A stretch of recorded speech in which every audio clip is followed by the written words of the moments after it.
Hello and welcome to another fantastic edition of VU Sports Wired. Cutler Klein, Max Schneider, and Simon Gibbs joining us here on the desk here. Thank you so much, as always, for tuning in. A fantastic show for you today. We'll be talking some Commodore football. Bit of a different take than in previous weeks, especially after this latest loss to South Carolina. We have a lot to get to there. We'll also talk about Vanderbilt soccer's biggest game of the year so far, coming up against Georgia. The chance to tie the record for longest winning streak in program history. We'll have Grace Nanney on later in the show to talk about that. But first, we have to get to Commodore football. A rough loss this past week against South Carolina. And after that Notre Dame game in which Vanderbilt came out with a great effort, had a fantastic game, really thrust themselves into the national spotlight despite not being able to get the win. This is now a slightly different tone we're taking with this Vanderbilt team, because it seems like we're playing the same old story over again. Vanderbilt on the verge of something great, and then just falling quickly back down to earth and crashing. Are we on the verge of yet another Vanderbilt football collapse in typical Vanderbilt fashion? So I'm going to say no, and I think that if we keep playing the way we were playing, we could be in for a collapse. But as of now, I want to quote something Derek Mason said before our Week 1 game, in which he said, "It's a new season, new opportunities. You can't move forward looking in the rearview mirror." Now, obviously, he doesn't mean you should completely forget about the game beforehand. The 24-hour rule is in effect. Shouldn't be thinking of it past that unless you're watching the film. When they're watching the film, they need to dissect what they did wrong in that game and learn from those mistakes. And the number one mistake we saw in the first 3 weeks of the season was a really slow start to the game. And what did we see against South Carolina? 0 points put up in the first quarter. And not learning from mistakes like that is really going to end up hurting Vanderbilt, because we saw teams like Notre Dame not take well to us having a slow start. Yeah, we were able to bounce back against Nevada. Yeah, we were able to bounce back against Middle Tennessee. But once we start playing teams like Georgia and better SEC teams, I mean, South Carolina is great, but they're no Georgia. They're going to really give it to us early and often, and that would not be good for Vanderbilt's team. And so again, I have faith in our coaching staff that they'll help us improve given our mistakes through the first few games. But moving forward, we can't forget completely about the games. We just need to put behind the games, as in we're not talking about things like Notre Dame come week 4, week 5 of the season. Yeah, I mean, it's never fun to be the guy who thinks a team is going to collapse, but I don't see Vanderbilt being able to kind of recover, not just because this was the loss, but because this keeps happening to this team, where they'll start out with a great hot start that really gets hopes up about this team, and then we'll just kind of ruin it in the span of a week. And we saw that last year. Granted, no one really expected this team to beat Alabama, but to come out and lose 59-0 kind of destroyed the hope and the morale of this team, and we never saw it come back again. And that's what I'm a little worried about seeing this year, and I think a lot of the same things are happening. They have this Week 3 game against Notre Dame that, while it's not a Week 3 win over Kansas State like it was last year, it generates kind of the excitement about the team, and we saw the peak of that talent in that game against Kansas State. And to come out the next, and the reason we're so excited about games like that is because we see what Vanderbilt can do, and we see what they're capable of, so that when they go into a Week 4 game against South Carolina, it's a winnable game. And it almost means nothing if you go into that Week 4 game and you flop. And that's what happened this week. I mean, if you switch the losses and Vandy loses 37-14 to Notre Dame, and then they lose by 5 points to South Carolina, are you really looking at this team with any sort of hope? No, probably not. So that's the thing that troubles me about this team, is that there's just so much inconsistency from week to week. And if they're going to get this season back on track, it's not going to happen with Tennessee State. It's going to happen after Tennessee State, carrying that momentum into real, legitimate SEC games. And that's what I'm a little bit worried about with this team. Granted, they'll have chances to prove it down the line. Probably not next week, because it's a pretty cupcake matchup with Tennessee State. But going forward, this is going to be a big test for this team, and they're going to need to prove themselves and show that they're not going to fold like they have in years past. Right, yeah. I think also when it comes to us having a real test where we can see if this team has officially collapsed or if we're back on the rise, I think it comes actually in 2 weeks from now against Georgia. And I mean, I cannot expect, nor do I really have much faith in Vanderbilt beating Georgia 2 weeks down the line, but I do know that this Tennessee State game in the coming week is super important for us to make amends for all those mistakes we've been making in the past, and more importantly, get some momentum going into Georgia. Because if they put up a 59-0 game like Alabama did, we're not going to be able to bounce back. We need to make sure that we have momentum going into that game that at least lets them put up a fight. Well, here's the thing that I think is missing in this discussion is that after this week, Vanderbilt should beat Tennessee State, and then Vanderbilt should lose to Georgia. At that point, Vanderbilt's 3-3. The rest of the season, there's so much potential there. There's no Alabamas left on the schedule. There's no Georgias left on the schedule. I think arguably the best team left on Vanderbilt's schedule after Georgia is Kentucky. And Kentucky is good. They are a top 25 team. That's a really difficult team to beat. Benny Snell might be is probably the best running back in the SEC. But on top of that, you have Florida. You have Arkansas, Tennessee, Ole Miss. Teams that Vanderbilt should be able to beat. And if you're at 3 wins at that point, amongst all of those games that are very winnable, Vanderbilt should be able to beat them. And it's not like last year where they're going into a pretty big gauntlet at the end of the season, where they had team. They have Mizzou and Kentucky again, but it's not like the rest of the games are difficult to win by any stretch. Yeah, if you put things in perspective, I mean, there's a road to a bowl game. There are a number of different pathways to get to a bowl game with this team, and it starts with Tennessee State, then probably with Arkansas, and then with Tennessee at the end of the year, and you need one of those other games in between, but you got to win those games.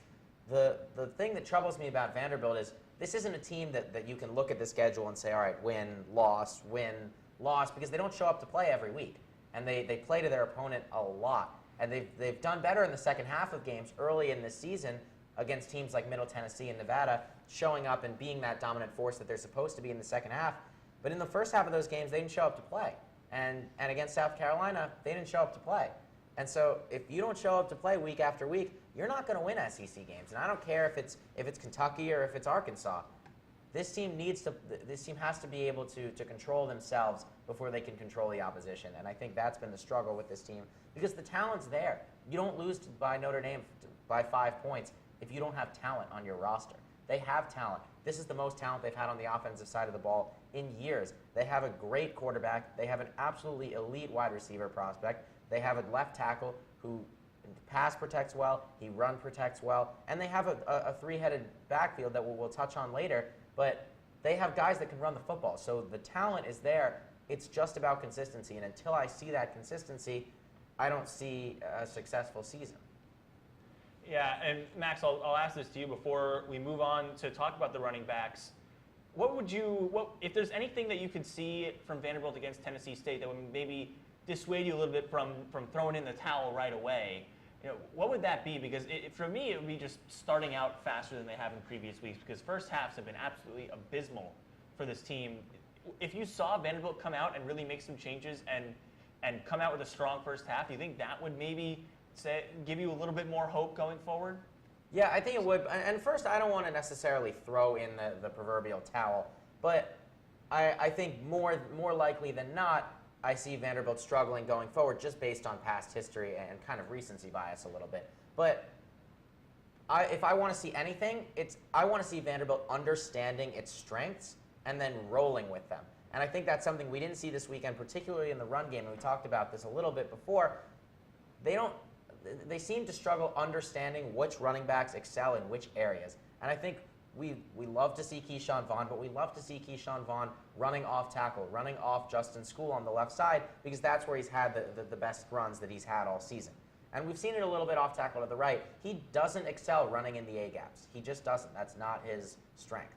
Whereas Blossomgame and Wakefield, that's their game. They're power backs. And so if you can play off those dynamics of those running backs, you could succeed. I just don't know if they use them correctly. So a lot of it for me is play calling going forward, because this team has the talent to beat Tennessee State, and they probably will. But I want to see this team call the right plays in the right moments, not get complacent, and play to their strengths. Yeah, moving on now to look at the running backs of this team. Keyshawn Vaughn has kind of come out of his shell a little bit recently, becoming a dominant back, scoring a lot of touchdowns, but he's still in this committee mode with Blossomgame and Wakefield. Do you feel like he's earned the chance to be the top back, to become the workhorse for this team, and why aren't they doing that at this point? Look, I think Keyshawn Vaughn is absolutely the best running back on the team, but he should be the #1 running back, but he should not be the only running back. We need to keep going with this three-headed monster. I mean, we saw it best against both MTSU and Nevada. We scored a combined 76 points through those two games. And yes, they weren't all rushing yards, they weren't all rushing touchdowns, but the running game opened up lanes for Kyle Shermer. And now look at Keyshawn Vaughn, Jamari Wakefield, and Kahari Blossingame through the first three games. They had 20, 18, and 16 carries respectively. Pretty even statistically. And then their 4.9 yards per carry were better than Ralph Webb in his first 2 years and last year at Vanderbilt.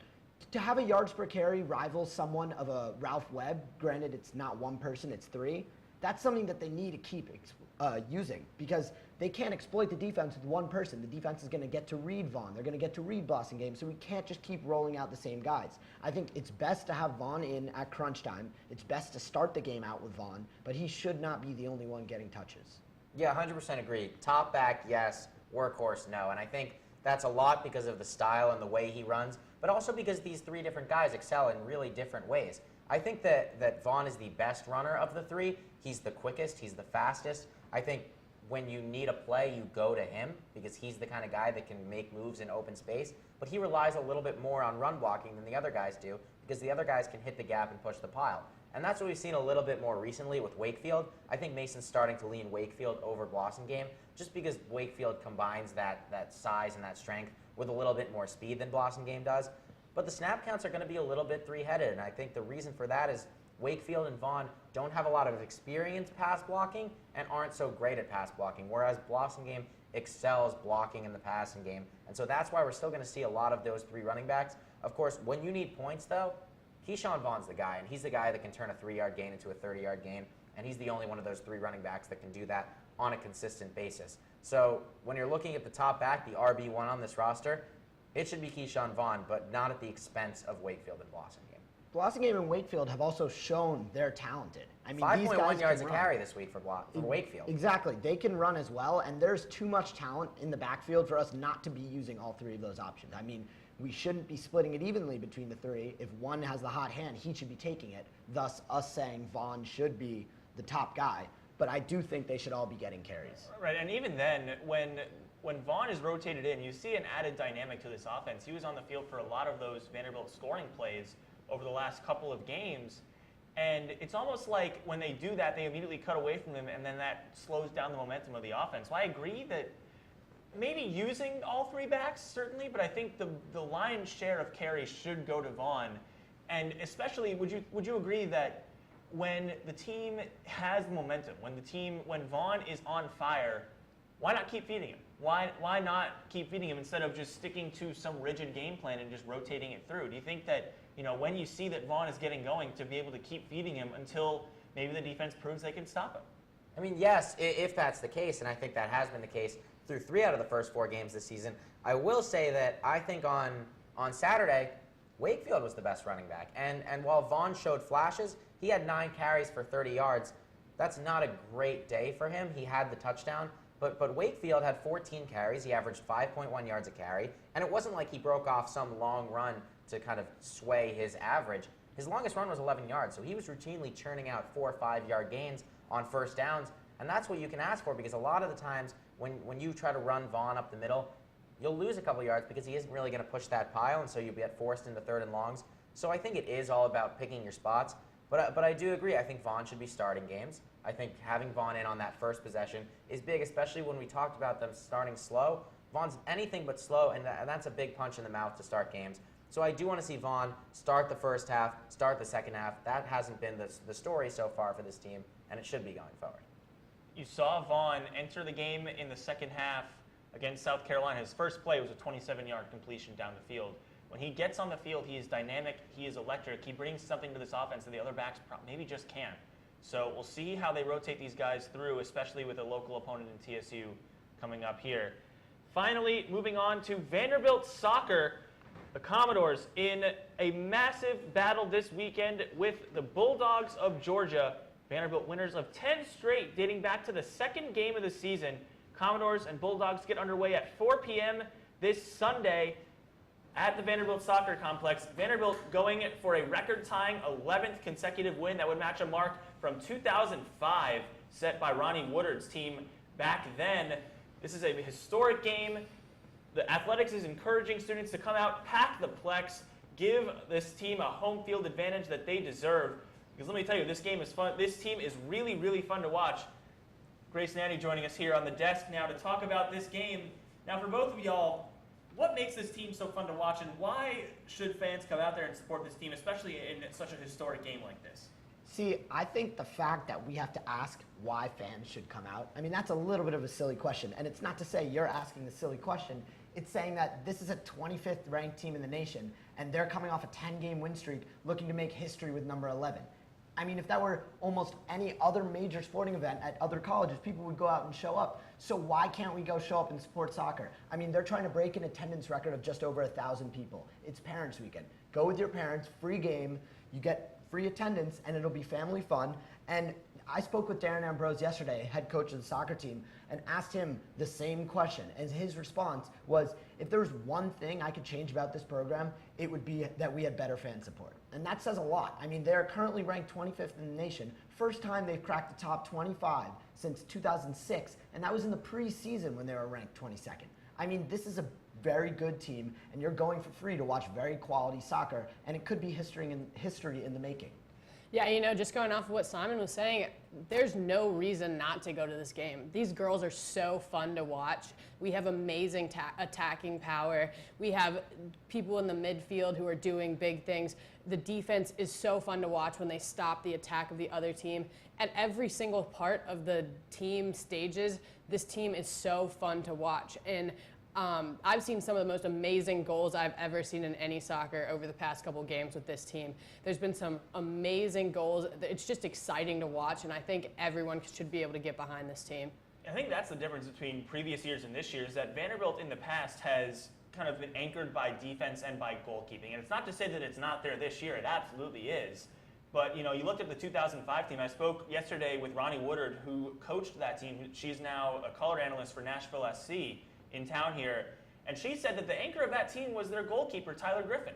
She kept them in games. That was how they did it. This year, it's a little bit different. This year, it's all about the offense. Kaylin Boyd and Haley Hopkins are a dynamic duo up there. You factor in Madison Elwell. This is a really three-headed monster that is tough to stop on offense, as you've seen before, Grace. Yeah, and you really don't get the opportunity to see such great attacking power in soccer that often, because a lot of times most teams are anchored in their defense, and it's usually just trying to not get scored on rather than, you know, converting goals every single time. But this team continually converts goals and does it in exciting ways. Haley Hopkins, I've seen her beat 3 defenders at one time to get to the goal and score. They do things that are exciting and fun, and every single fan, even if you don't like soccer, it's fun to watch, and you're going to have a good time going to these games. Coach Ambrose said it himself. I mean, this is a competitive team, so competitive that every practice people are playing for minutes. Not just for starting minutes, you're playing to be a substitute. You're playing to be a reserve. They can only take 24 people on the bus with them. And Coach Ambrose says every week people are grinding to try and get that last spot on the bus, because everyone wants to compete, everyone wants to get that next win, and they all want to be a part of it. There are plenty more home games left this year. Georgia is near the middle to bottom of the SEC this season. Of course, Vanderbilt in first place in the SEC right now. And Georgia is a team that Vanderbilt can absolutely beat, and this would be a historic win for the team going into a game against Mississippi State in which they could potentially break that record. Absolutely going to be a fun time. If you can't make it out to the soccer complex, we really hope you can make it. But if you can't, tune in on vandyradio.com or on the Vandy Radio app. Myself and Grace will be on the call there. Hope you can tune in for that one. With that, that'll just about do it for this week's edition of VU Sports Wired. Thank you so much to everyone for tuning in. For Max Schneider, Grace Nanney, Simon Gibbs, I am Cutler Klein saying so long, and we'll see you next time.